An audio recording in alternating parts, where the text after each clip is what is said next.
we did a lot of discussion now about Lyapunov functions and how you can use Lyapunov functions to give some guarantees about the long-term performance of a system, even if we can't analytically solve that system. If we can't tell you exactly how the system's trajectories are going to evolve during time, they might be a very complicated function.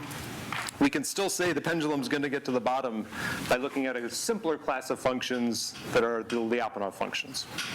Okay, so the major limitation so far, though, is that while for optimal control we gave you algorithms, so far for Lyapunov we've just given you some theorems and a couple of cute examples, and in most of those examples there was this sort of annoying step where it's like someone produced a Lyapunov candidate. Someone gave me V and we showed, oh look, magically it satisfies the properties. So the goal for today is to overcome that limitation and to actually provide some algorithms for finding the Lyapunov functions. And these are, relatively new in the history of control, I guess. They started working around 2000 and have gotten better and better since then. So let me sort of foreshadow what's going to happen by the end of the lecture here by showing you one of the examples.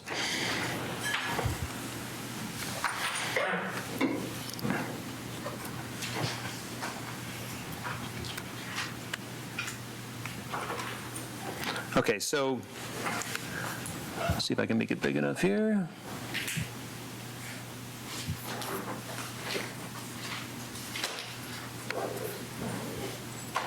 We'll look at the code at the end. Let me just run it here.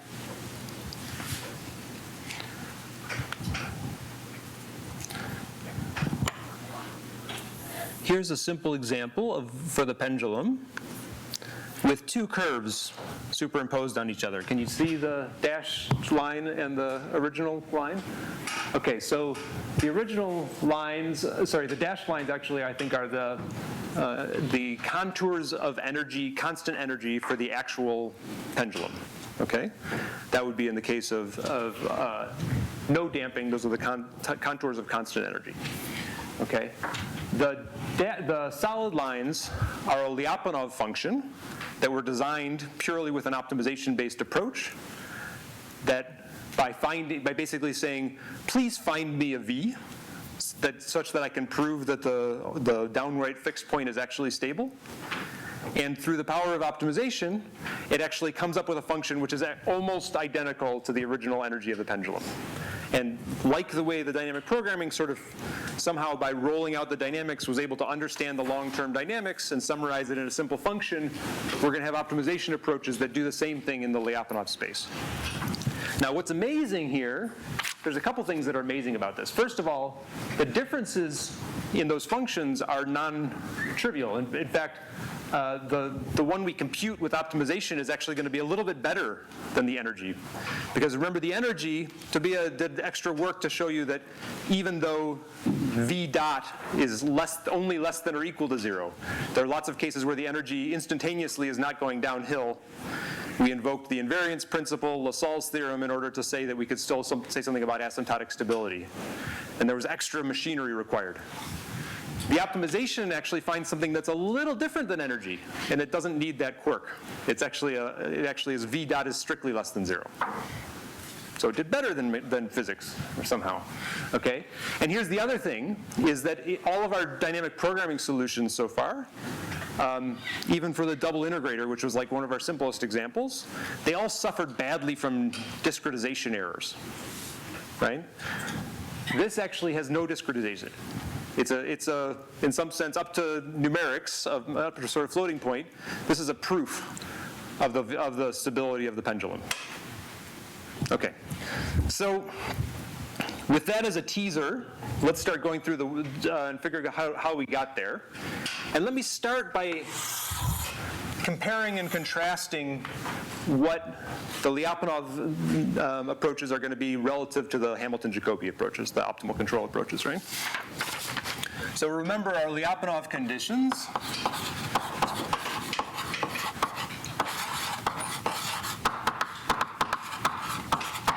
I want to find some V of x which is a positive definite function. They did a nice job of giving you the definitions there. With the time derivative of x,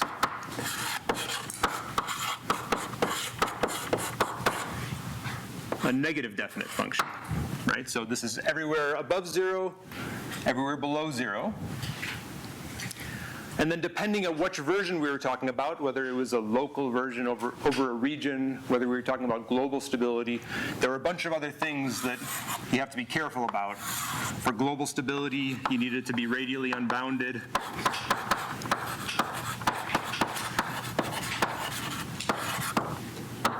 You know, maybe for regional stability, you could say over a set D, which is some subset of Rn. You know, there were a bunch of different extra cases that we can and will put into our algorithms, but the fundamental equations were these, right?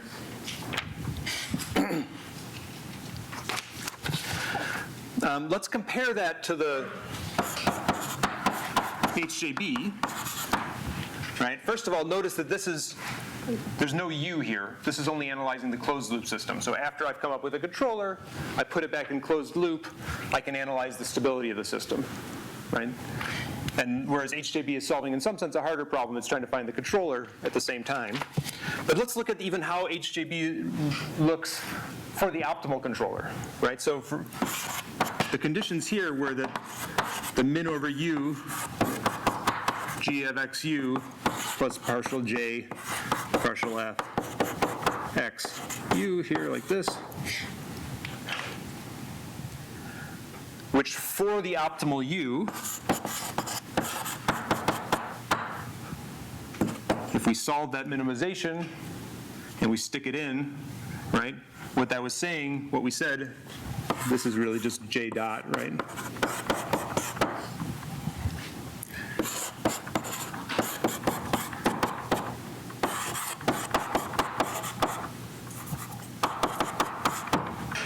Remember the interpretation we came up with, which was that when you found your optimal policy, the thing it should be doing is it should be decreasing at the rate of the cost you incur. Right? When things are going well, you're going downhill at the rate of the cost. My cost to go keeps getting smaller. Okay. So these are the two things I want to compare and contrast.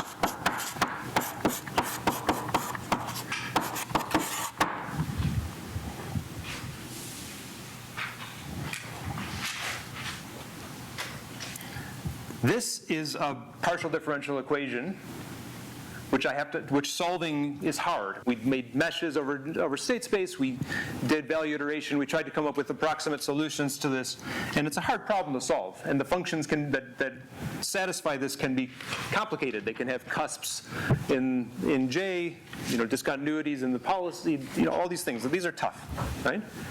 You can think of this as, in some sense, a relaxation of this. Right? Let's assume for a minute that, and actually it's common to assume that g of x of u star is greater than 0, maybe even for all u is greater than 0. Then this is just saying, this is an easier problem. I'm gonna say as long as you're going downhill at all, right? This is going downhill at some rate, as fast as possible. This is, find me a function that you just go downhill at all. It's an easier thing to satisfy. Yeah? And vice versa, if I do find a J, which is the optimal J, and G is positive, then J actually is a Lyapunov function. So if you've solved the harder problem, you've also found a Lyapunov function. That's great. But the magic today, and even I think in general, the reason these tools are so valuable is that you don't actually have to solve the optimal problem. Like for me, optimization is not, it's a way to say, among all the solutions where my humanoid doesn't fall down and break its head open, right? I'd like, first and foremost, don't fall down. And then amongst other things, minimize energy, stay close to the equilibrium and stuff like that. But just don't fall down is the primary thing, right? And if I really care about proving something about the long-term stability, this is enough. This is a bonus. being optimal by the cost function for me, right? This is the one that matters. I can say something like, I'm not going to fall down if I find an EV. And the difference is so profound that I'm going to be able to show results like this. For the global pendulum, for analyzing the pendulum, for all x, with no discretization, I get solutions. Okay, so the goal of today is to understand why changing that equality into this inequality somehow makes things that much easier, okay, for algorithms. Is that clear? Or is that to be clear? To become clear, I hope? To do it, I need to start, we need to use more tools for optimization than we've used yet in the class. And you can take an entire class, you should take an entire class on optimization, convex optimization. It's a super rich literature. I'm going to spend like 10 minutes and give you some pointers, but hopefully it's enough that I can get you get through the lecture with it and ask questions if there's parts that we need, which I don't treat, okay? And for some of you that know optimization well, just bear with me for a few minutes, but here's a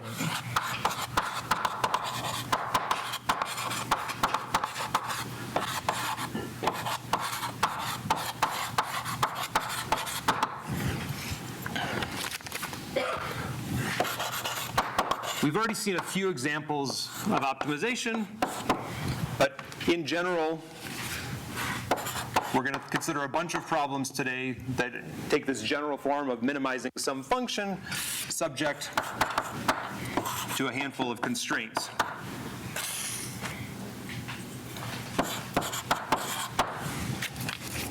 And just to get the language right here, this is a scalar objective function.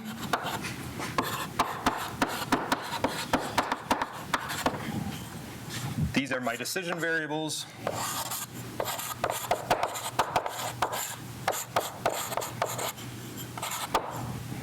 These are my constraints. They can be vector constraints.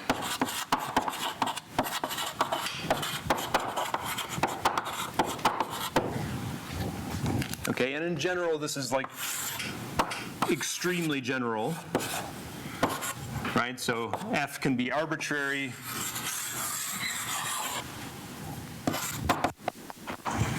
G tells me that this is just the one-dimensional version, but G can also be very complicated. It could be that G of X is less than 0 in this region and in this region, right?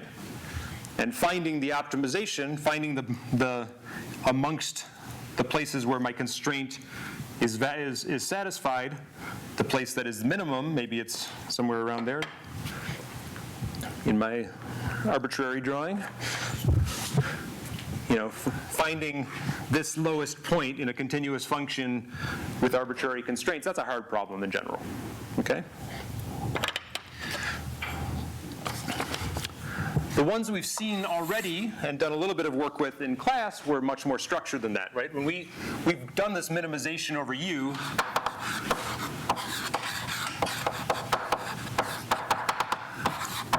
a few times. I guess the first time we did it, we actually did min over A, where A was a discrete set, which we just evaluate every A.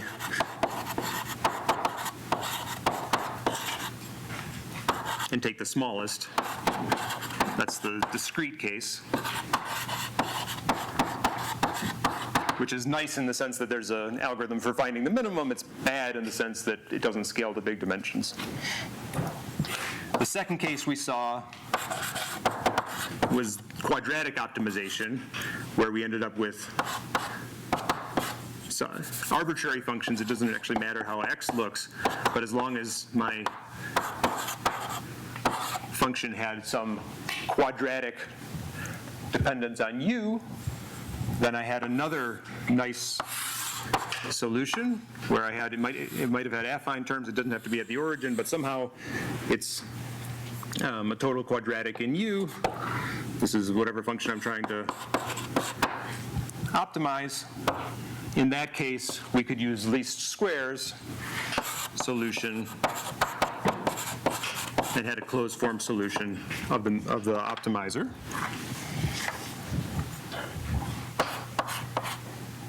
Right? And the third case that we did only very quickly was the case where we had only a linear dependence on u. Like for the bang-bang problem, for instance, we had g of x partial j of x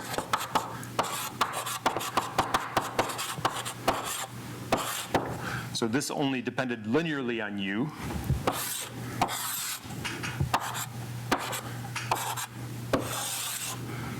Right? And it would have said use infinite effort, except I said for the bang-bang controller we had to put limits on it for it to be meaningful, right? In that case, it was the optimal solution would be at whatever limit. Okay, so those are the cases we've seen before. And I guess it should just looking at this part of the board versus this part of the board, I hope it's clear that there are some optimization problems that are much easier than others, right? In general, if I have nice shapes like this that don't have a lot of local minima, that's good. If I have constraints that are just a single set like this, then it's going to be a convex set, right? As opposed to a bunch of different regions of state space that are disconnected or whatever, that's going to be good, okay? And the general version of that is convex optimization.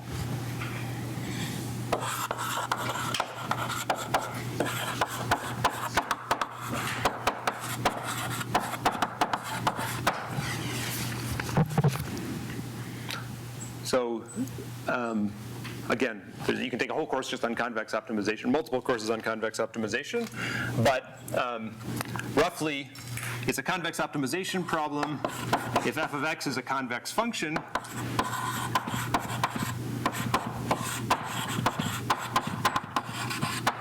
right? Which our intuition is that a convex function doesn't have to be a quadratic. It could have flat bottom or something here, but the thing that defines a convex function is that if I take any 2 points on the function and draw a line between them, then that line is everywhere above the function. Okay? So it's got to be somehow a bowl that's less than or equal to, I guess, the function. Right? So you can make that precise by saying that for all xa and xb, if I interpolate between, if I call this xa and this xb, the way I'll interpolate between the points there, this will be f of xa, right? And this is f of xb.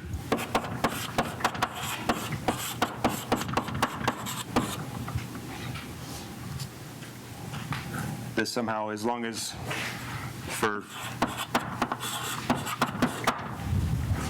this is my interpolation line over here, I'd like that to be greater than or equal to the actual function point along that interpolating, which is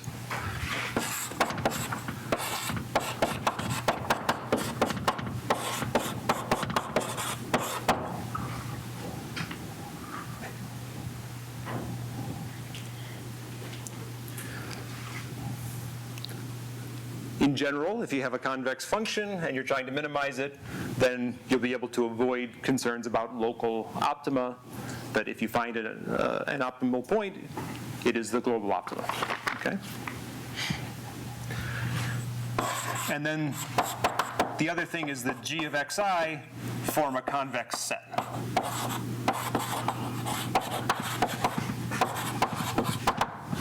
Right, so it could be in a higher dimensional space.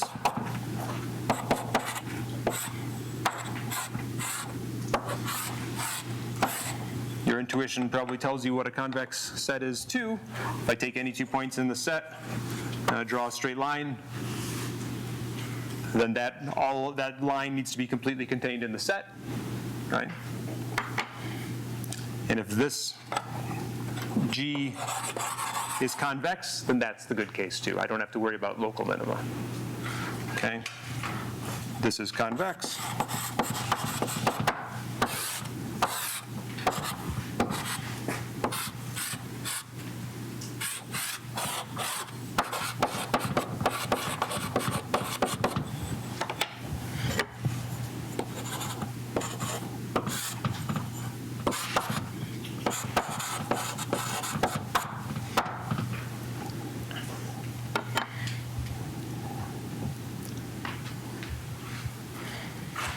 So you've probably heard of convex optimization, and you've probably thought about optimization in some context. You know, like deep learning neural networks are actually doing a surprisingly good job of solving this problem in many cases. But we don't really know what they're going to do, and that's one of the frustrations with deep networks and making guarantees about what deep networks are going to do if they're driving your car or something, okay?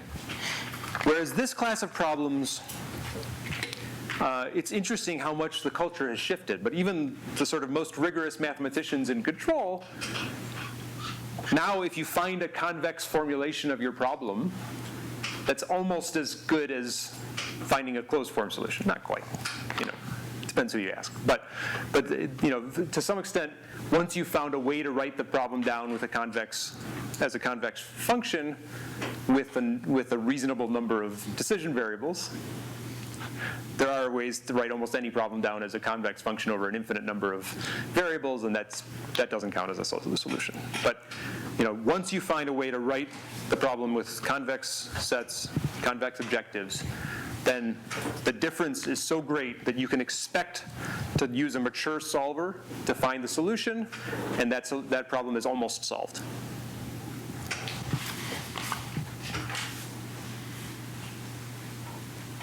Okay, and in practice, the way that people solve these, there's important subclasses of convex problems.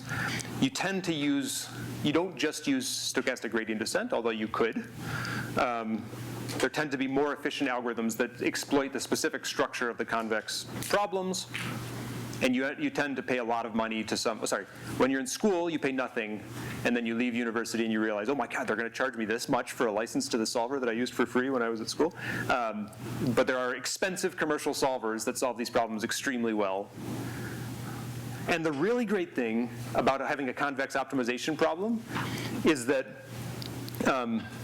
the solver will not only tell you, here's the global optima, but sometimes you can come up with a problem that is infeasible. It doesn't have a solution. There is no solution that satisfies all my constraints, right? In a nonlinear optimization problem, your solver will fail to solve the problem, and you don't know if it just got stuck. You know, you don't know what happened, really. It can be very frustrating. So the difference of working with a convex formulation is that the solver says, here's the optimal. It's, you know, here's a solution, it's the optimal. Or there exists no optimal solution, or there exists no feasible solution. And it's just a pleasure to work with these after you spend some time banging on a nonlinear solver. Okay, that's as much as I'm going to say about that mostly, but I'm going to point you, I mean, we've tried to provide tutorials and the like. So right on the front page, I mean, this is sort of one of three things that Drake tries to do well. One of them is modeling dynamical systems. The other one, the next one is solving problems of this form, okay? You can click on tutorial, and there's lots of tutorials about the different forms of optimization, and there's some great books that I'll refer to in the notes for this, okay? You don't have to be a master. There's theory to understand. There's detailed implementations of the algorithm you can understand, but I think we can get pretty far with a pretty shallow understanding of it, just a user's understanding of convex optimization. And we're going to test that today, okay? So I recommend clicking there and following the links therein.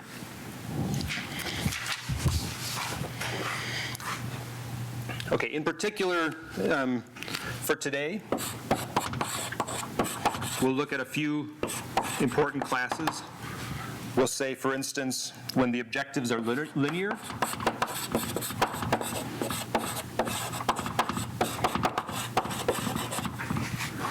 for instance, I I want to minimize C transpose X, where X is my decision variables, C is just some constant coefficients. That's roughly this case, right?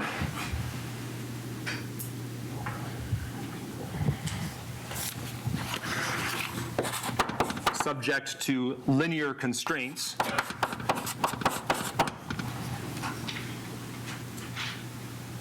This is called a linear program.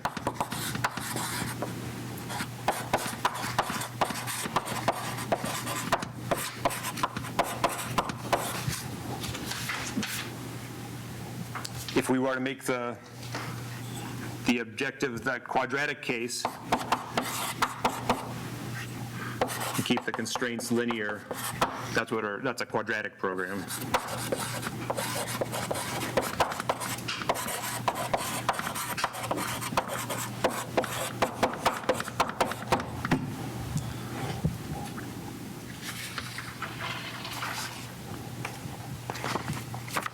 Okay, and if you didn't know the acronym when I wrote it up here, we're going to see that we're going to use linear programming in just a second to do our first verification algorithm, our first Lyapunov algorithm.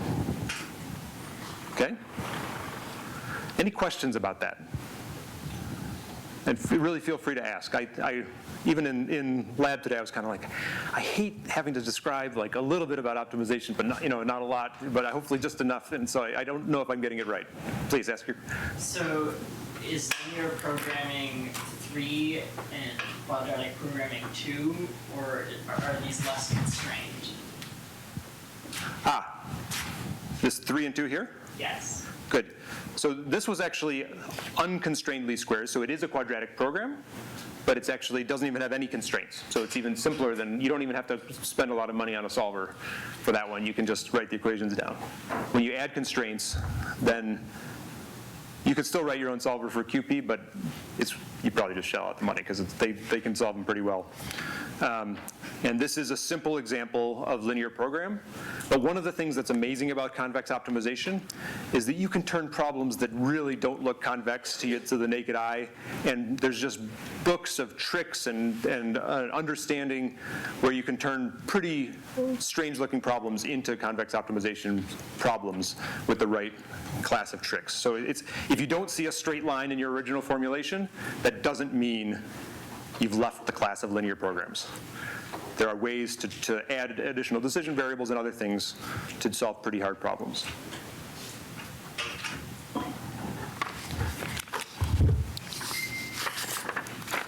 All right, so now the next step is to put this to, please.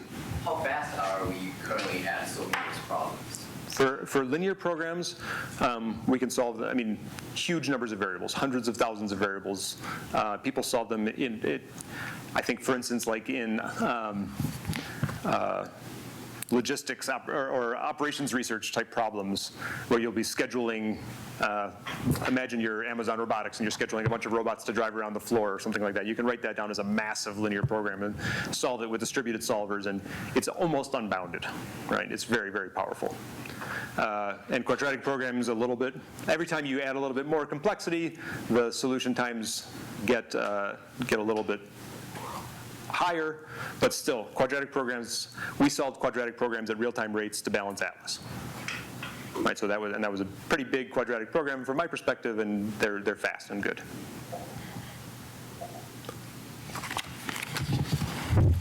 The ones we run today, I'm going to spend more time plotting than computing Lyapunov functions. The computer will spend more time, yeah. Okay, so now let's think about how we parameterize V.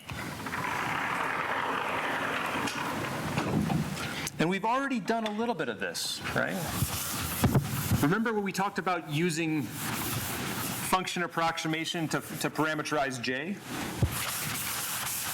And we talked about some special cases, for instance, where you did linear function approximators. Let's go back to that idea now. So let's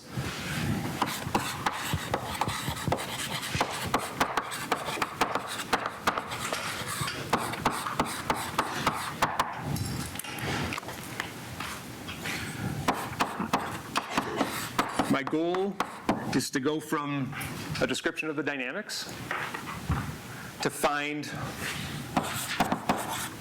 some v of x, which proves to be a Lyapunov function, right?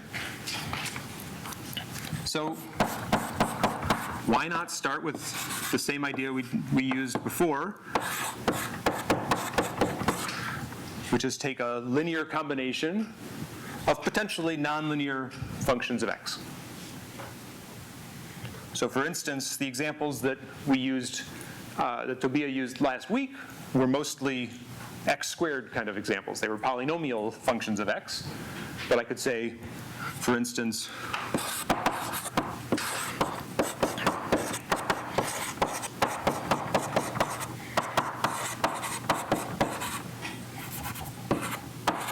something like that is a perfectly good linear function approximator.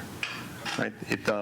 It's linear in the coefficients I'm going to search for, even though it's nonlinear in x. Right? And we'll write this in vector form.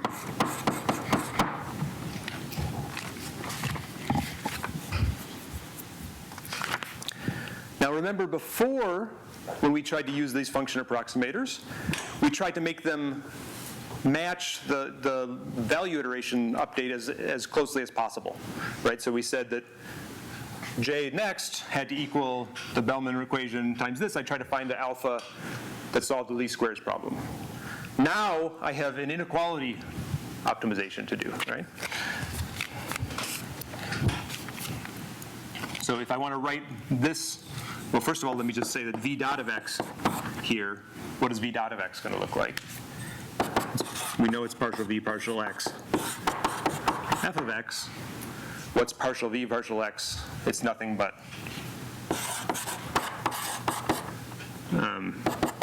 alpha transpose partial phi partial x. So that fits right in here, okay?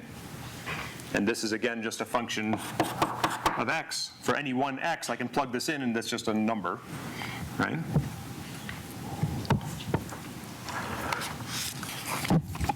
So now I want to find alpha subject to a bunch of constraints. So this is the case where I don't even have an objective. You can think of my objective just being 0. I don't care which alpha you pick as long as it satisfies the following conditions. This is a feasibility problem, I call it.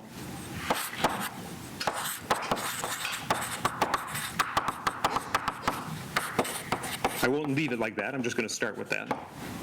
Often it makes sense to add an objective. So I'm just going to add this such that it matches all my Lyapunov conditions. So I'd like v, which is parameterized by alpha now, to be 0 at 0, right? I'd like somehow to say that v is positive. The trick we're going to start with is let's pick a bunch of random samples.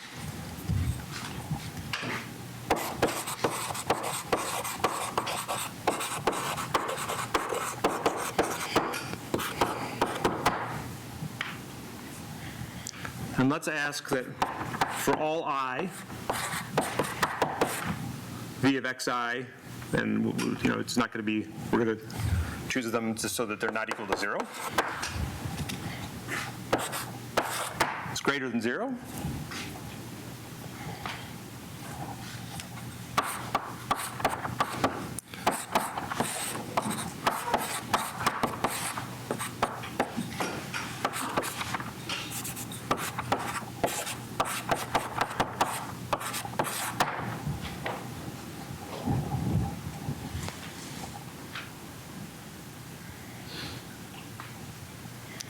Now the crucial observation here is that because we've chosen to parameterize v with linear in the parameters alpha, I'm going to plug in a bunch of xi's, but each of these, this is a linear constraint in alpha. This is a linear inequality constraint on alpha. This is a linear, this also, because alpha stays outside here, v dot is still a linear function of alpha. So these are all linear constraints.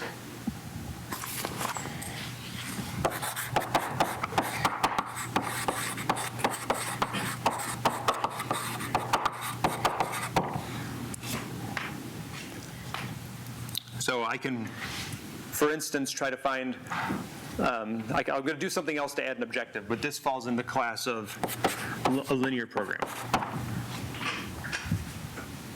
Yes? In practice, would you add like an epsilon to those strict? Nice. So, exactly. So you can say, for instance, since the linear program consumes inequality constraints, you could say epsilon x squared, for instance, in this case, x transpose x in more general. Would be a standard thing to make that numerically better, with epsilon being some small positive number. Okay?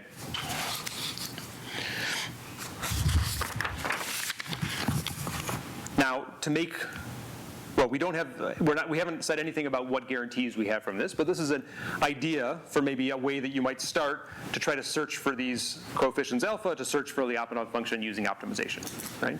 And the reason we had to say more about optimization today is because the inequalities are different than just the equalities. We have to start using, the language of constrained optimization. Okay, so here's an example.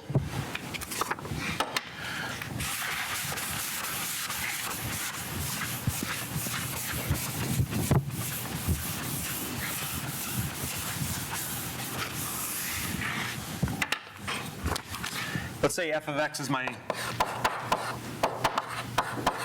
pendulum dynamics.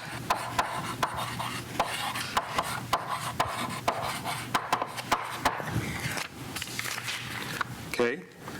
Let's set phi of x to be a handful of basis functions that sort of seem right for the pendulum, right? So there's a bunch of sines and cosines.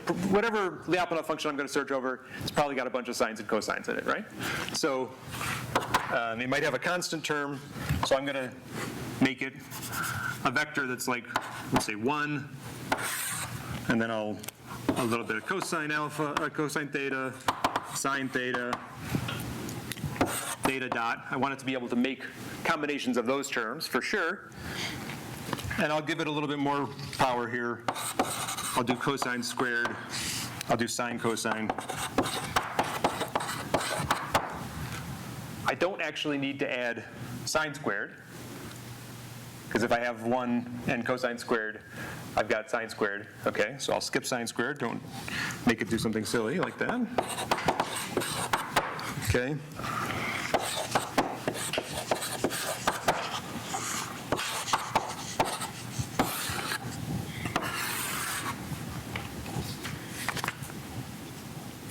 Okay, I'll just choose this as my basis function.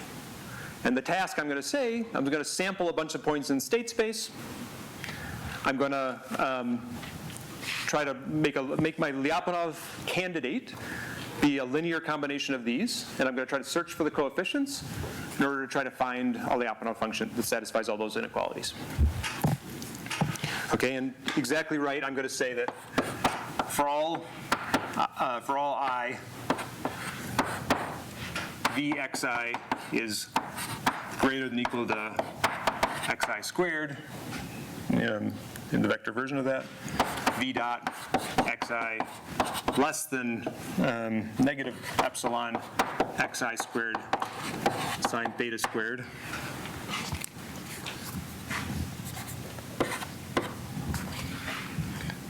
And the zeros, of course.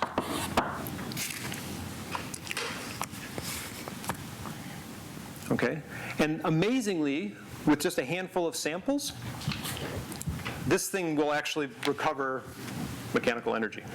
Okay.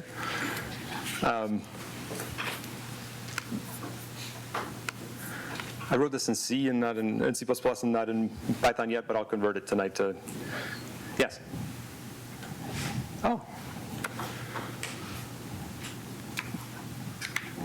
I hope this doesn't screw up anybody's.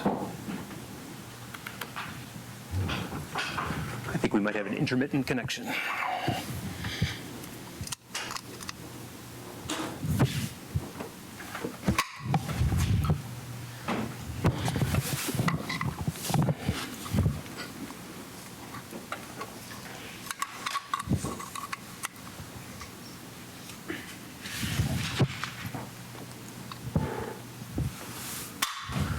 amount of jiggling it before worked, right? Oh, look at that. There's this one. Just stand there. Good, okay. All right, so we're going to do, try to find a Lyapunov function for the pendulum by sampling, okay? Just going to choose a bunch of samples in Q dot, combine them into X samples, okay? And then call this sample-based Lyapunov analysis, which assembles that optimization problem for me, and I'm going to print out the answer, okay? In very small font, apparently. What is that called? Lyapunov test.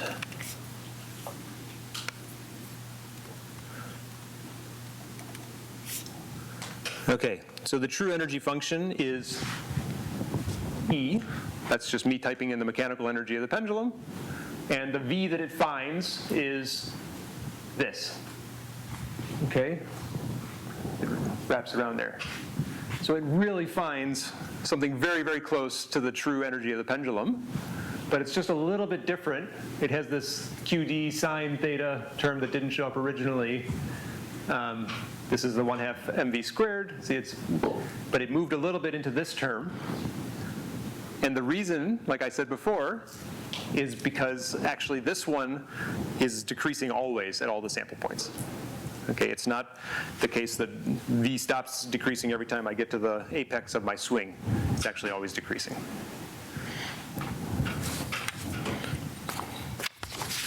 Okay, so we can find optimization. We can find Lyapunov functions with optimization. This has no guarantees. The promise I gave you at the beginning was that, no discretization, works for all x, whatever. We haven't achieved that yet. This is just a sample-based version, and it's the simplest one to think about. But there's two problems, really. One is that this one doesn't have guarantees. We don't know if we've sampled enough, right? Could be there's something happening between the sample points. And in particular, when we get to very high dimensions, it becomes very inefficient to sample, and we will never be able to sample enough. Okay, so the big question really is, can we somehow change this optimization to make it hold even between the sample points? How could we possibly do that? You might think, okay, if we sample enough and there's some smoothness or regularity conditions on the nonlinear vector field, maybe, but that's hard. It's a hard road to travel, okay? Because how do you check the smoothness and regularity conditions everywhere? Okay, there's some really, really clever tricks that are going to make this work for all x, not just at sampled x. Okay? Do people understand that example? Yeah. Why is there a sine square in the v dot? So v dot is less than. Why did I do this? Yeah. I try to make sure things are radially unbounded. There's a bunch of different subtleties that get there, but I wanted to make sure that this thing stays away from 0, and that certainly helps me accomplish that. I don't remember why I chose sine in particular, why that was the most natural way to do it. Good question. Thank you for zooming in on that. I could tell you that if it wasn't necessary, I wouldn't have polluted my example with it. I just don't remember why I picked that particular form.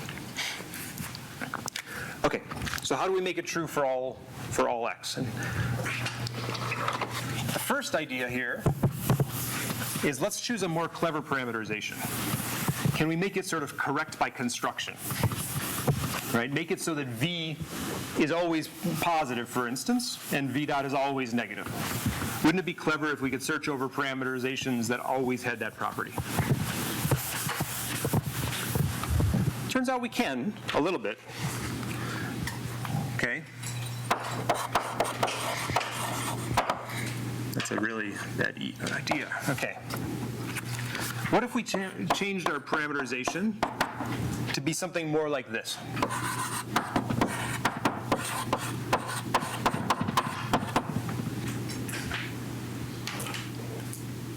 Okay. only look over positive functions. I'll throw sines and cosines or whatever in, but I'm only going to look over sum of squared terms, okay? So that's a good idea. That will guarantee that v is a positive function, right? Turns out there's a really important, nice generalization of that, right? I've been writing this in the vector form.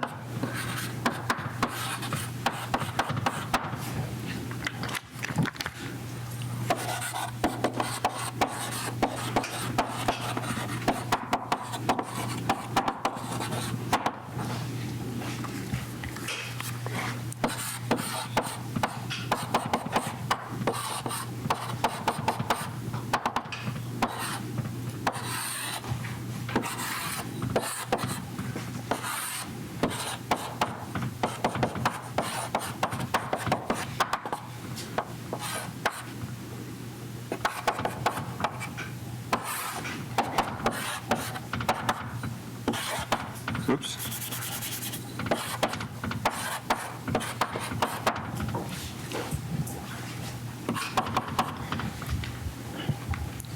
This you can see is a matrix multiplying, there's going to be some of these terms are clearly going to look like this term. The terms along the diagonal are going to be this, but I'm going to say let's allow a full matrix to any combinations, any linear combinations of those things, okay? Subject to that matrix being a positive definite matrix. That also has that's the right generalization in some sense of making all possible positive combinations of those basis functions. Okay, that's the set of combinations I can take is the ones described with positive definite matrices. Yeah. Should it be positive semi-definite or positive definite? Depends what we want to prove. And so I think the goal of last lecture was to tell you about the nuances about you can get asymptotic stability with the inequalities. You get, you get ISL with inequalities, asymptotic with strict equalities. There's all these different variations. When you are playing with the algorithms, once again, you'll have decisions to make whether you ask for inequality or strict equality, because you're asking for a numerical solver that only knows how to consume forms like this. You have to, the way that you tell it to ask for strict equality is by writing something like this, okay? And those differences add up and will make your program have a solution or not have a solution. So they're all important, but I'm just sweeping, instead of having like every possible permutation here, I'm sweeping that under the rug a bit here, and I'll just I'll pick one every time. Is that okay? Yeah. Why isn't there a condition on orthogonality between those functions such as there would be for energy eigenstates? It's not needed. I mean, I could say, you agree that I can make these things without orthogonality constraints that's still going to be positive, right? You might ask about what's the most efficient representation, okay? But the conditions of positivity are met even with inefficient representations. Yeah?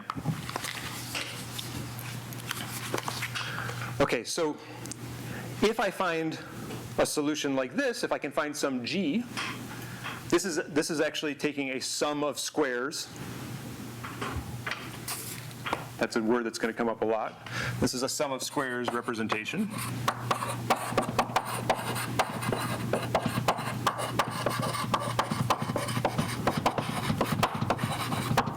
And it gives me positivity. Okay?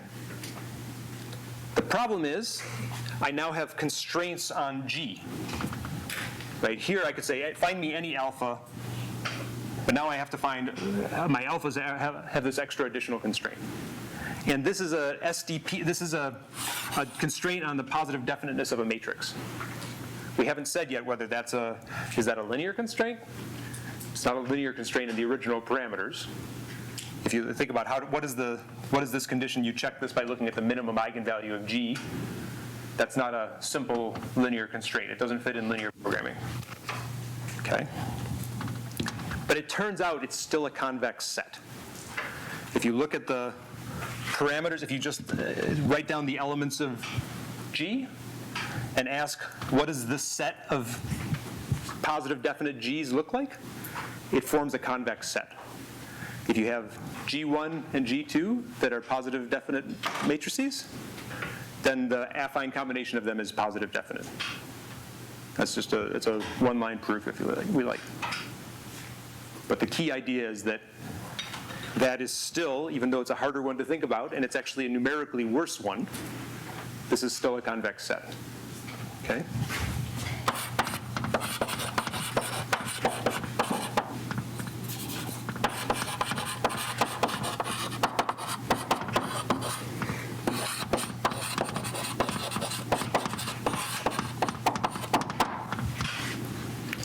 And we said if we have just linear constraints, we were in a linear program.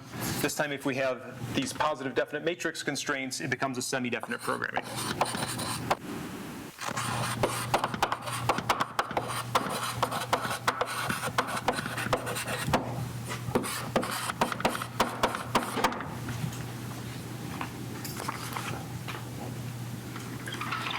And again, there are commercial solvers, although less.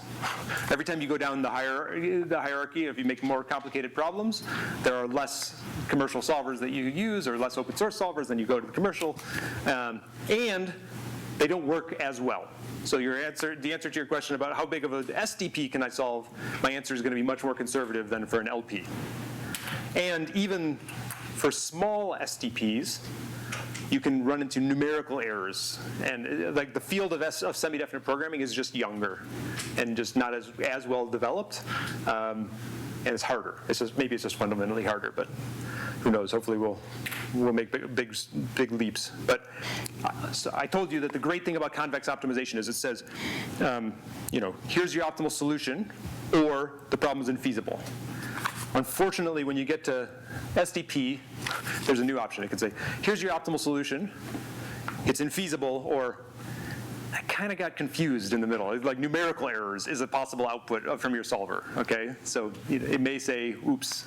And yeah, it's just because, especially, this might happen to you. Hopefully not on the next problem set, but maybe, you might see like numerical errors. And it's because the types of optimizations we're going to write today often are the hard versions of SDPs, where the optimal solution is on the boundary of this constraint. So it's like numerically bad. It's like you're just barely positive definite. Okay? It tends to be that the problems that we formulate are not well-formed SDPs. So we try hard not to do that, but sorry, that's just we're still in that stage. Okay. All right. So this tells me that V. There's a clever parameterization, if I now absorb one additional, more complex constraint, to parameterize the class of V's that are all positive and satisfy that condition. But I haven't said anything yet about V dot. So can I use that same trick to do V dot and have it somehow be correct by construction? Sort of yes, right? For some, not for arbitrary Fs, but for some Fs, the answer is going to be yes. And that is like the biggest trick for today.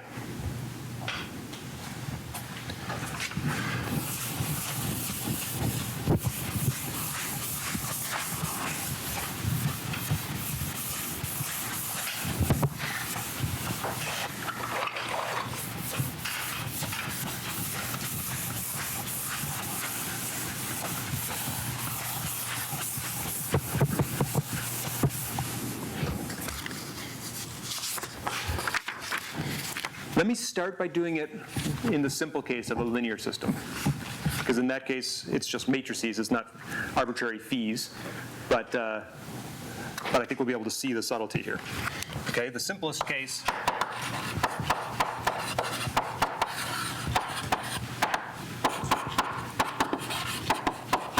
I want to prove this thing's stable. Okay, now you should immediately say, I don't need your semi-definite optimization to prove that that's stable. I'm just going to take the eigenvalues of A and we're going to be good, right? You can test if that's stable by just looking at the eigenvalues of A, right?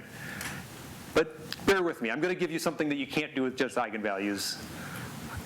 So I'm going to take a harder route to proving that the system's stable, but there's going to be reward for doing it, okay? We're going to do it with Lyapunov theory. I'm going to search for a v of x of this form, because linear systems tend to have quadratic forms here, right? We said, I said y. Did I say y before? How the solutions are still linear in the initial conditions. Yes, no? Right, so if x of t is going to be x0 e to the at dt kind of stuff, right?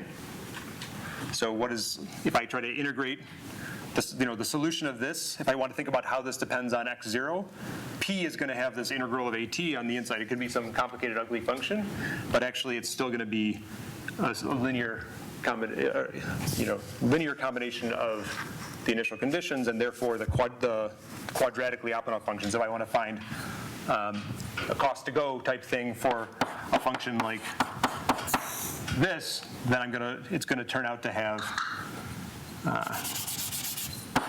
if I want to figure out the cost to go of a quadratic function, then it's going to have this form, x0 integral of e to the at q e to the at. It's a messy thing, but it's still a quadratic function in x0. Okay? But it doesn't. You don't even have to believe me on that. If I can find one of these that satisfies the Lyapunov conditions, we're good, right? And I'd like p to be what? Positive definite, negative definite? What do I want? Positive definite. Okay. What's v dot?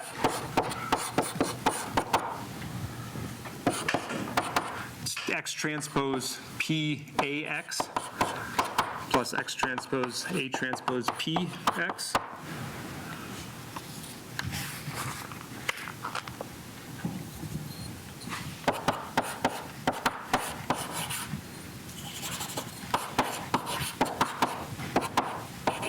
Oops.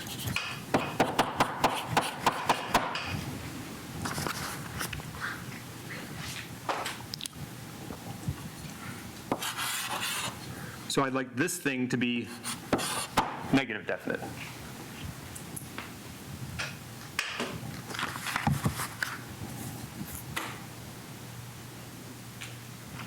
So if you can find me a p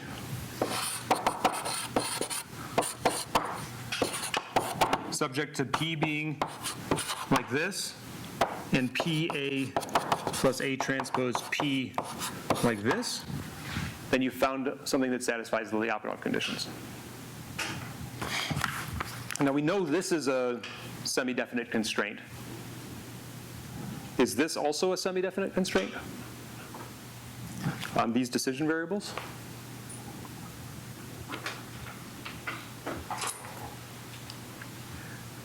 That's harder to think about, but it's actually so foundational in the way people formulate these optimization problems.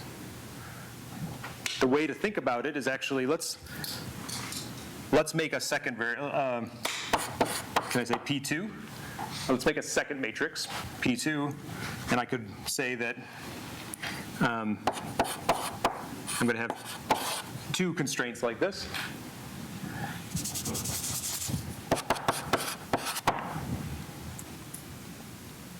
And then this is a linear relationship between the elements of P and P2. Okay, that's a way to think about it. And so what happens is, the key thing here, this extends our modeling power of semi-definite programming. This is a linear matrix inequality. Wow, somehow my big chalk destroys my handwriting.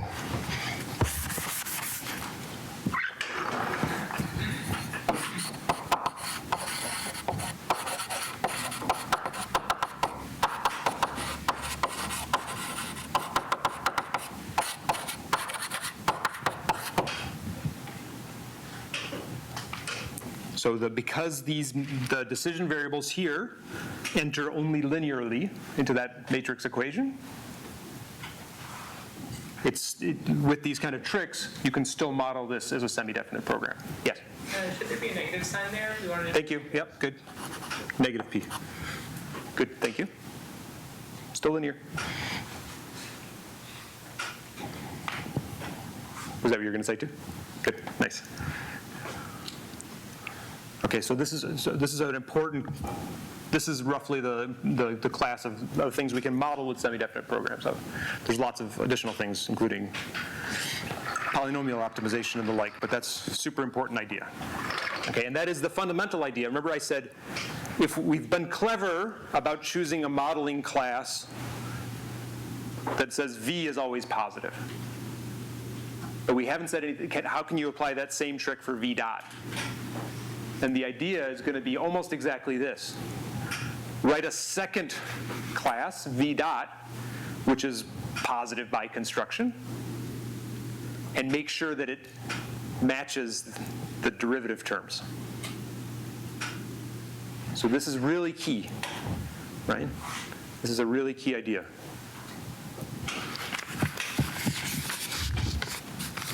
And what's amazing here is this step where I went from talking about from x transpose px to just p greater than 0. The fact that I can drop x, and if I want something to be true for all x, it's just it's a numerical condition on p, and that satisfies for all x.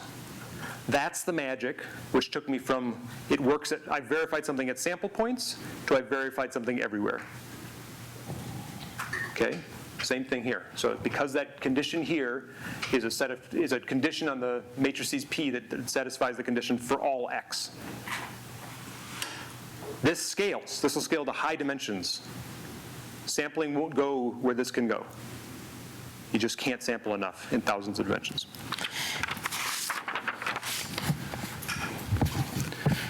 Okay, how do I find that P numerically? I can call my semi-definite programming solver.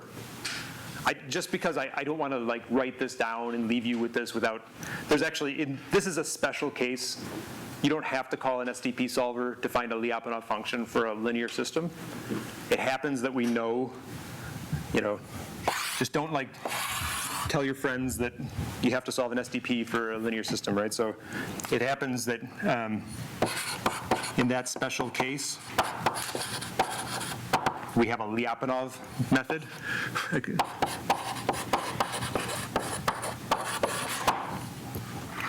Which says for any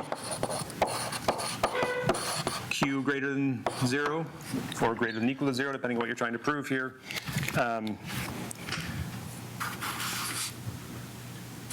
if you can find a matrix P negative q with equality, then you've found a valid Lyapunov function.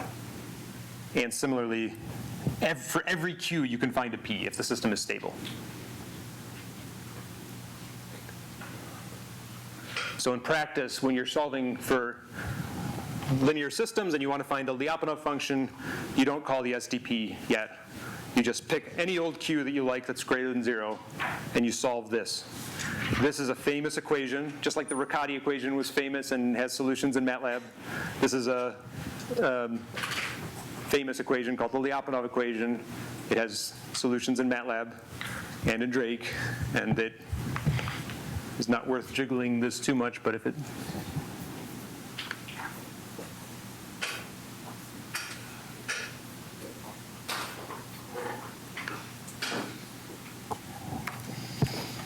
yeah, it's in Drake too. That's too bad. Okay. So for this, again, if you're trying to convince yourself that this is stable, first just take the eigenvalues. If you want a Lyapunov function to impress your friends and convince them that it's stable, then solve a Lyapunov function. Now we're going to use this actually even to prime our nonlinear problems. This is the same way we said linearization was not a bad approximation we can use this as an initial guess for a complicated nonlinear system. You could linearize, solve the Lyapunov equation, find a p, and that's a good way to start your search for a Lyapunov function, okay? So that's a good thing to know. But there's still value in solving the LMI version, and I want to convince you of that, okay? But wait, there's more. We're going to do our first example of robust analysis, okay?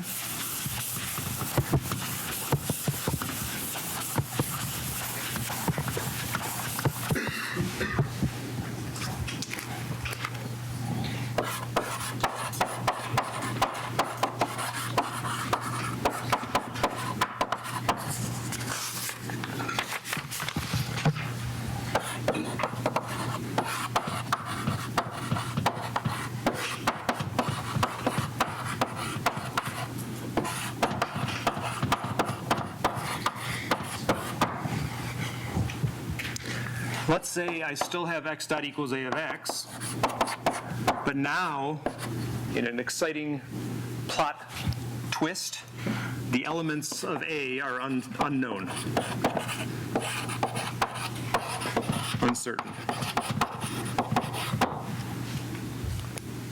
You know it's linear, you don't know exactly what the linear terms are, right?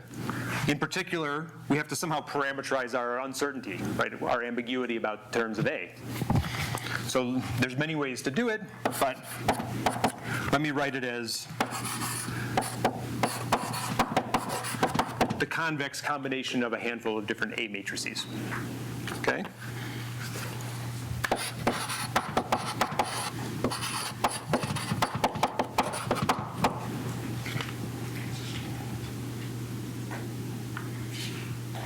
So it might be A11 might be 1, it might be 2, or anything in between, right? You can write that as a convex combination of a matrix that has 1 in the first element and the matrix that has 2 in the first element, right? Or in some picture of A11, you know, A11, A12, whatever. This is somehow, there's a bunch of points which are my, that's a little bit of a symbol overload. Let me do elements 1, 2, elements 1, 1, A2, A3, A4, right? So any convex combination of the coefficients of A is a way to say, for instance, I don't know if my quadrotor has mass 10 or 11, but it's somewhere in between the two. That's just one way to represent uncertainty. Yeah? Quick question, Rebecca. What's the Sure. difference between P2 and Q? And what I wrote Q here? The special. Oh, okay. Oh, good. That is the same. So all I've said, I could have called this Q, and that would have been completely consistent. Okay. In this case, I'm saying, please find me a P and a P2. And the stronger observation is that there's something we know about this particular optimization. You can pick any P2, and I'll always be able to satisfy the rest of the equations. And for arbitrary reasons, I called that version Q, just because that's what everybody calls it, I guess. Thank you for asking. Do people understand this sort of way to write down uncertainty? Can you imagine writing my mass uncertainty that way and stuff, right? Okay, so my claim is, if you solve almost that SDP over there, but just solve it for all the AIs, right? If you find me a P such that P is greater than 0, and for all I, PAI plus A transpose I, P is less than 0. That's just more linear constraints, or more semi-definite constraints, right? You can see what that is. But the same decision variables here. I mean, behind the scenes, in order to encode this, the solver might make more decision variables. okay? My claim is if you can find a P that satisfies those, then you've actually proven stability of every model in this class.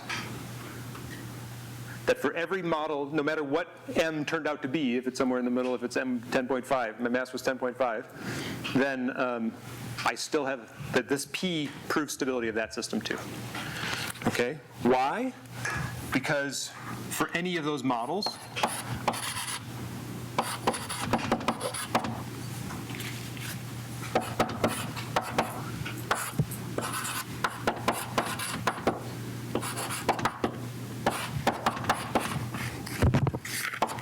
I can split that out.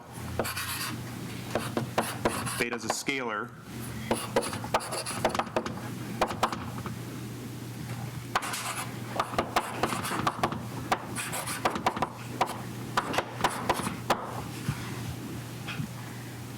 And since these are all positive scalars, if every one of those individually is negative, then it's negative for the convex combinations. Right, so showing it that it works for all of these independently gives me a proof that it works for everybody in between. That's something you can't do with eigenanalysis. Well, yeah, I think it's pretty good.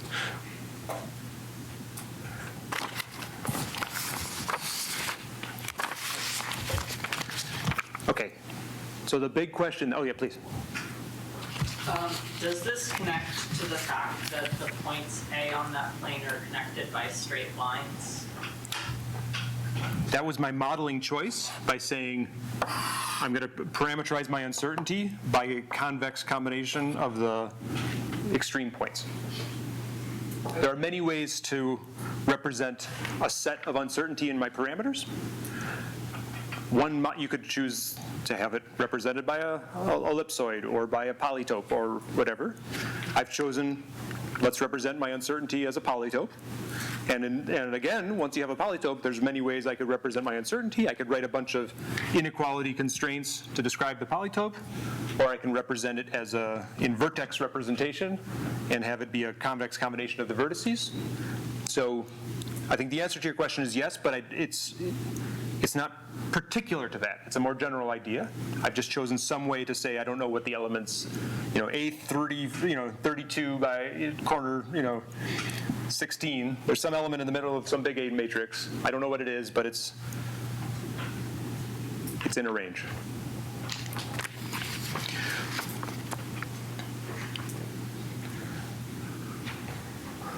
All right, now think back to the pendulum example. I said we checked our Lyapunov conditions at a bunch of sample points, but the sampling was expensive, and I have no guarantee that I've sampled enough without complicated arguments about the smoothness of the function or something which I don't know how to make in general.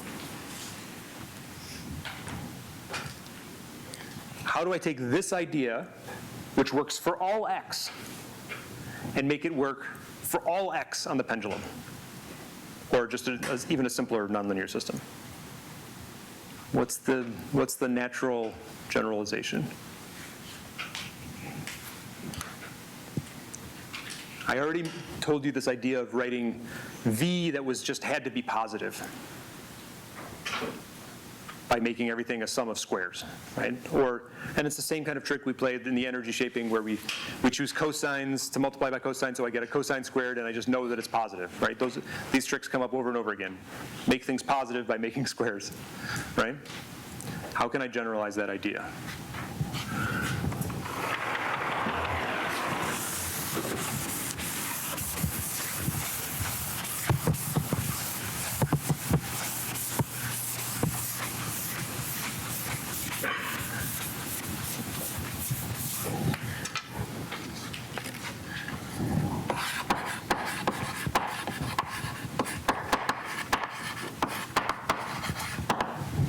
Instead of searching for Lyapunov functions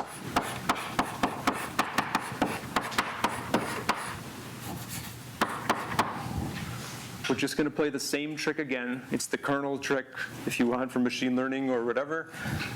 We're now going to look over v of x is, I called them phi before.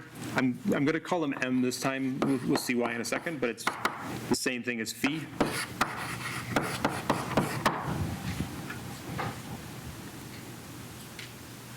I've now enriched my class of functions.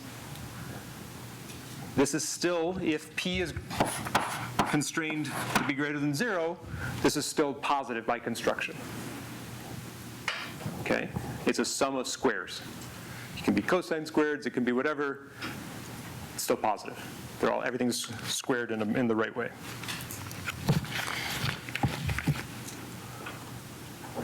Now I've got x dot equals f of x,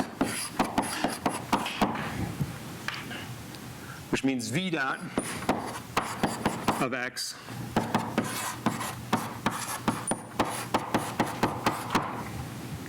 so to what extent, I mean, the trick that was amazing in the linear systems was even v dot was again just a matrix constraint. It was a linear function of p. Okay, can that still work here? Right, I get this, I'm going to drop the extra symbols here for a second.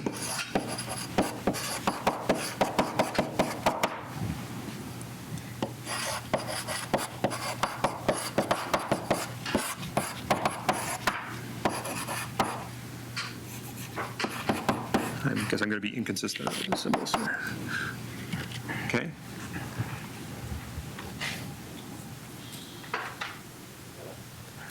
So if I can write this as another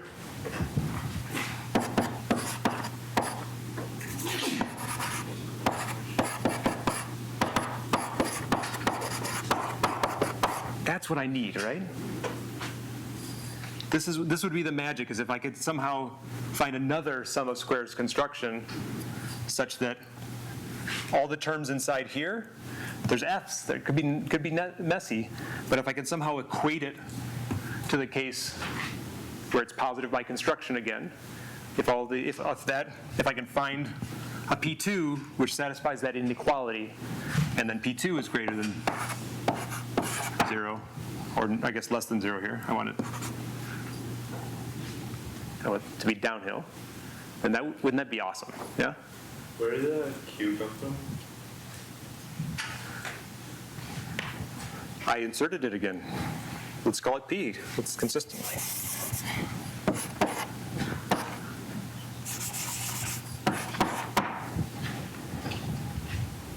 Thank you.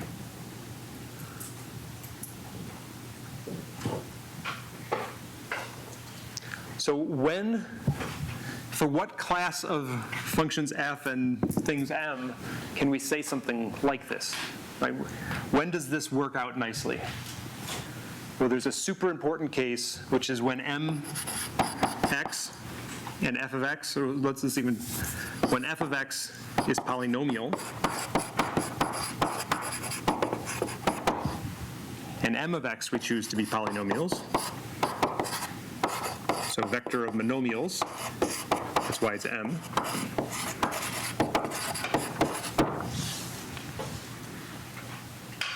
Because if I multiply monomials times a scalar coefficient times a bunch of other polynomials, I stay in the family of polynomials. And I might have to have a bigger list of coefficients here, but I can still stay in polynomial land. And I can match the coefficients of my polynomials. This is going to be the big idea that if I didn't have to jiggle my connector, I would show you it works exactly for the pendulum, okay? It turns out that the pendulum, even though it looks like it's got sines and cosines in it, it's actually polynomial still in cosine and sine, okay? I'm going to tell you that carefully next time. All right, so the big ideas for today, where some optimizations are made better than others, or I don't mean to be, yeah, I'm going to say better. Okay, the trick is we're going to search for Lyapunov functions by writing down even linear function approximators, even some clever parameterizations that are positive by construction, and search for the coefficients. We've been able to find the mechanical energy of the pendulum that way. If I only want to check the Lyapunov conditions at a handful of sample points, it's easy. It's a linear program. It gets a little fancier if I want to do it for all x. I gave you the solution for linear systems, and I gave you the hint of how to do the sums of squares optimization for nonlinear systems. Okay? And I stuck in one other idea there about how to do robust analysis by finding a single Lyapunov function that works for many possible realizations of the system. That's the idea of common Lyapunov functions, which is this idea.